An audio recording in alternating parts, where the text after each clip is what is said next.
just don't know what to expect.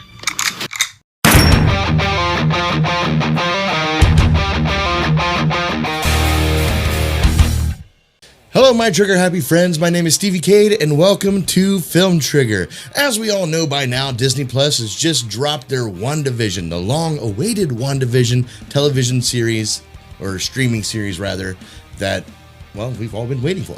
But before I dive into my review for this, if you could, hit that subscribe button and the little bell ding thing so you get notified every time I upload a new video. All right, without further ado, let's dive into my review for WandaVision.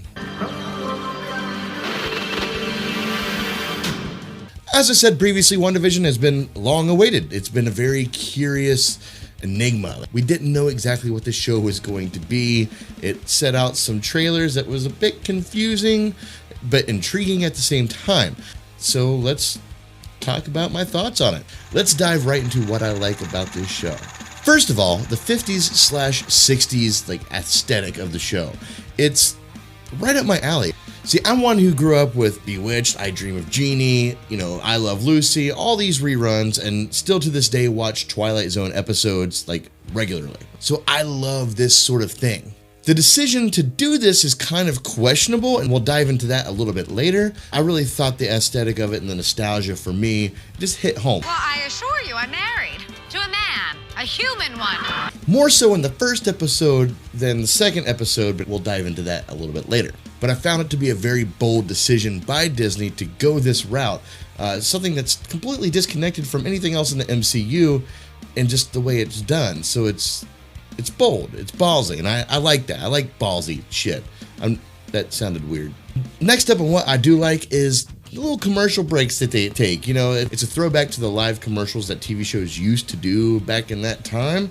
And it's also a little bit of a reminder of, well, what kind of pieces of shit of humans we were back then. How, the male and female roles were just not quite, right to where they need to be. But I'm glad that they threw that in and didn't really hold back, and they're, putting a satire on the whole situation. So I enjoyed that because they're really trying to immerse you into this world. They want you to believe that this is a TV show that you're actually watching, which is why the 30-minute runtime is perfect, because if I had to deal with an hour of this bullshit, I don't think I could have stuck in there, because it's so disconnected from what I know the MCU to be that I'm waiting for what I recognize. I'm waiting for it to kind of connect into what I know. Much more than that, I probably would have fell asleep. I'm not gonna lie. But again, we'll dive into that a little bit later. But my point is, when it was over, I was ready for it to be over. So good job with the 30-minute runtime. Deborah Jo Rupp as Mrs. Hart. I just adore this chick. I think she's great. She was awesome in that 70s show. And she fits right into this, like, this throwback sort of thing. Like that 70s show, she was great. They even did a little bit on that 70s show where she was playing Ethel on I Love Lucy, and she did great in that. Lucy, I brought you that flour for your cookies.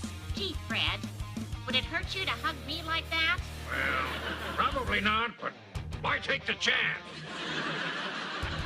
She really knows how to tap into that timeline. She fits perfectly. She just did her thing, and it worked out great, and I was happy to see her. So, and I also hope they do a nod to that 70s show when they get to the 70s thing, because I think the way they're doing this whole series is the first episode is 50s, then you go 60s, 70s, 80s, 90s, 2000, now, what have you. I think that's how they're doing it. If I'm incorrect, let me know in the comments below. I'm not sure. But if it is, that means the next episode should be held in the 70s, and if they are, just do a little tip of the hat, a little nod, a little something that the fans will understand. A little fan service on this one, please. Thanks, Disney. The Pleasantville style of something bigger is happening. It's hinting at something bigger is happening. The shows so far are in black and white, and they hint at a little bit of color here and there, and each bit of color gets bigger and bigger and bigger. It starts off with that little blinking light on the toaster in the commercial, then you have the blood, and then you have the helicopter, and then all of a sudden everything just turns color right at the end of episode 2. Spoiler alert on that, sorry, but whatever, it's not that big of a spoiler.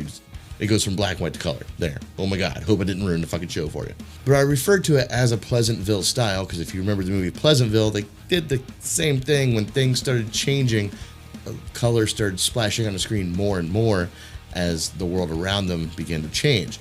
And that seems to be what's happening here. I mean, they may have even straight up just ripped it off of Pleasantville. I don't fucking know. But I do like the concept. And the last thing that's on my what I like list is, well, the actors. They're doing a great job. They look like they're having a lot of fun. It seems like I would have a lot of fun in this situation. So I kind of recognize that in them. Like, you can tell they're having a great time, and they're just going with it. They're just rolling with it.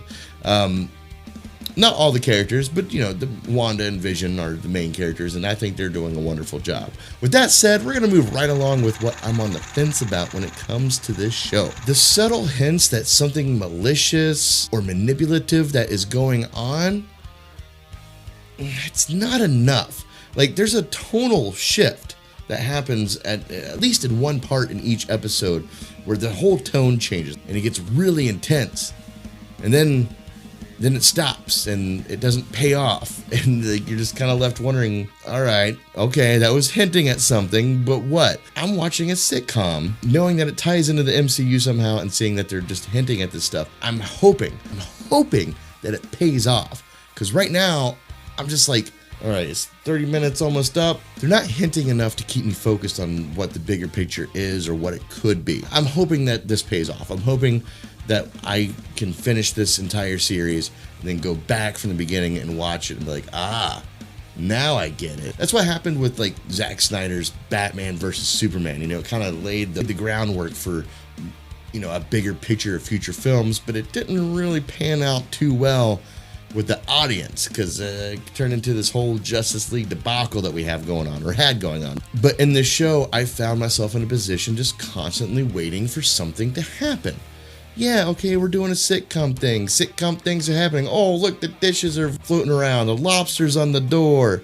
Okay, that's fun, mind-numbing humor and entertainment, but I'm waiting for the true MCU stuff to, like, boil up. I'm ready for that, oh, that's what they meant by that moment. Or, oh, I see how that ties in. They better get this ramping up by episode 3, or I'm going to start not feeling too excited to watch the next one. Right now, I'm watching the show more out of curiosity than entertainment, and it's not exactly a comfortable place to be as an audience. It's just not the best place to be as an audience. Or maybe what they're going to do, since they're doing the old-timey shows, maybe they're going to make this like, oh, look, it's a regular sitcom. No, wait, it's a Twilight Zone episode. I bet that's what they're going to do. Mark my words, this is going to turn into a Twilight Zone sort of thing.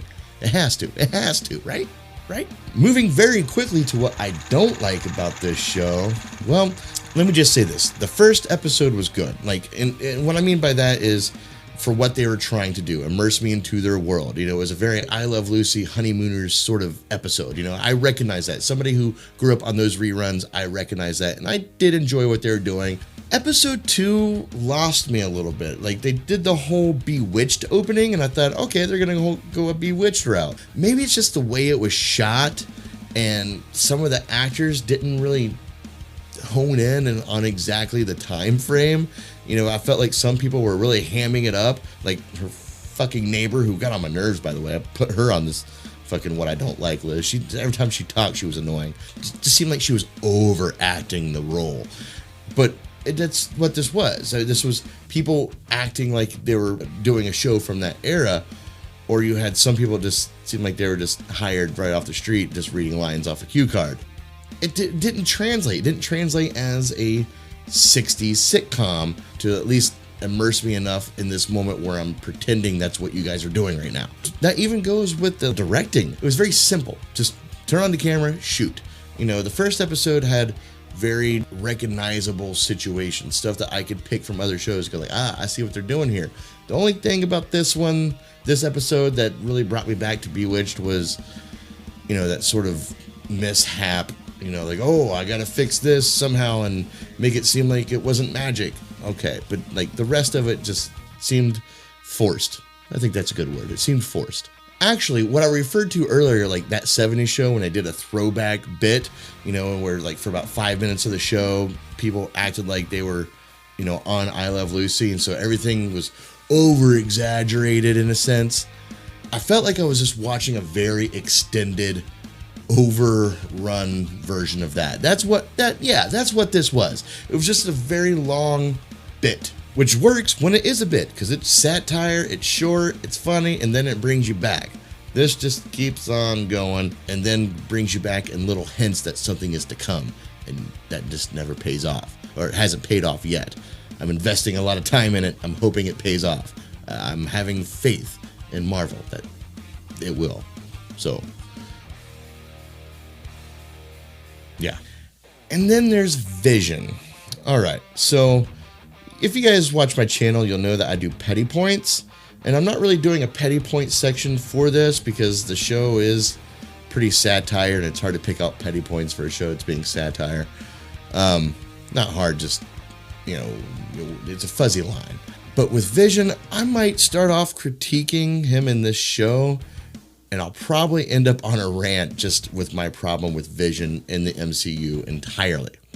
So, with that being said, first of all, let's talk about his desaturation. When he's not in his human form, he's just regular old Vision, but sitting there in black and white.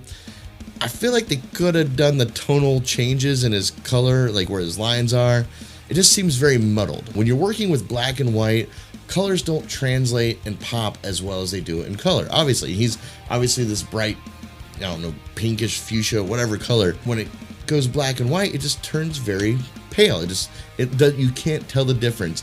I don't know, just a creative decision would be to equate that into a black and white setting. I think that would have made a better visual appeal. I feel like Marvel should have seen that. Just tweak the color palette just a little bit so we can see a little bit more depth. That's what they would have done back in the 50s and 60s. That's what they should have done for this, but they didn't. He looks like he's wearing bad makeup.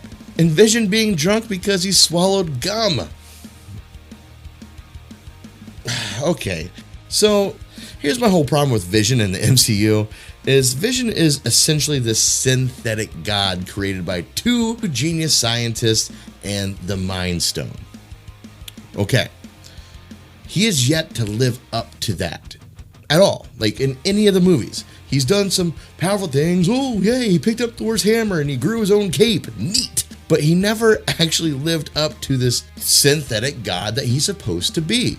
As a matter of fact, he spends a lot of his time just kind of whining, moping, and becoming this love-struck, befuddling type of character. Ladies and gentlemen, here is your Mind Stone. I don't know. You know what? I'm just going to speak for myself.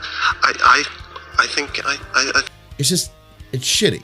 And then he gets taken out by these bad guys, by goons. He gets taken out by goons, which I didn't even know he could, but apparently he just gets taken out like that. Oh, that was, I didn't mean to do that. The snap was an ironic thing, but yeah, I mean, essentially that's what happened. But then this piece of gum just turns him into a weird drunk type of thing. Like, I don't know. It just seems like for somebody who is a Mind Stone. He's the Mind Stone. What does the Mind Stone do exactly? It brings knowledge and, conscious to things. Is that it? Because he does have powers. He can fly and do shit, and he's worthy to hold Thor's hammer, but he doesn't seem worthy to do shit. Like, he doesn't really seem to do anything. I don't know. I'm just really bothered by Vision's entire character throughout the MCU, and I guess it's fitting that he's been benched onto Disney Plus. I can't really say. It's only episode 2, and this is supposed to kick off phase 4, so there's a lot riding on this. I just wish they would get to it, because I really need Vision to have some like good grounding, something I could be like, oh yeah, now Vision makes sense to be in the MCU besides just having him there, because right now he's kind of dead weight. I told you I'd rant a little bit there. But overall, when it comes to this show, I applaud the concept and the bold decisions that Marvel is making. I think it took some, as I said before, it took some balls to do this. And I appreciate things like that. I appreciate, taking a chance, which is why I'm going to invest my time into watching the other shows. But they really need to start showing this bigger picture, because it's going to it's going to water down and run its course. But the fact that we need to know what is happening on the outskirts of all this soon. As for the first and second episode, I find it mildly entertaining, and it's leaving me wanting a valuable story, which might be their plan, so hurry up with that. But for all these reasons, I'm giving the first and second episode of WandaVision a C-. Well, it wasn't bad. Well, there were parts of it that weren't very good, It though. could have been a lot better. So yeah, let me know what you guys thought about this show, if you have watched it, if you haven't, and what your thoughts are. Also, let me know if you want me to do the episode 3 review when it comes out. I'm not sure if I want to do episode by episode reviews or just kind of wait till the end and review the whole series, but I'm going to leave this up to you. You guys let me know in the comments below what you want me to do here, and I'll just do it because I'm a yes man like that sometimes. Sometimes, not all the time. I'm not a bitch. Wow, that escalated quickly. Anyway, be sure to check out some more of my videos, and as always, stay trigger happy, my friends. Peace. Wanda, can you read me? Who's doing this to you? Are you here to help? Well, I think we handled that well.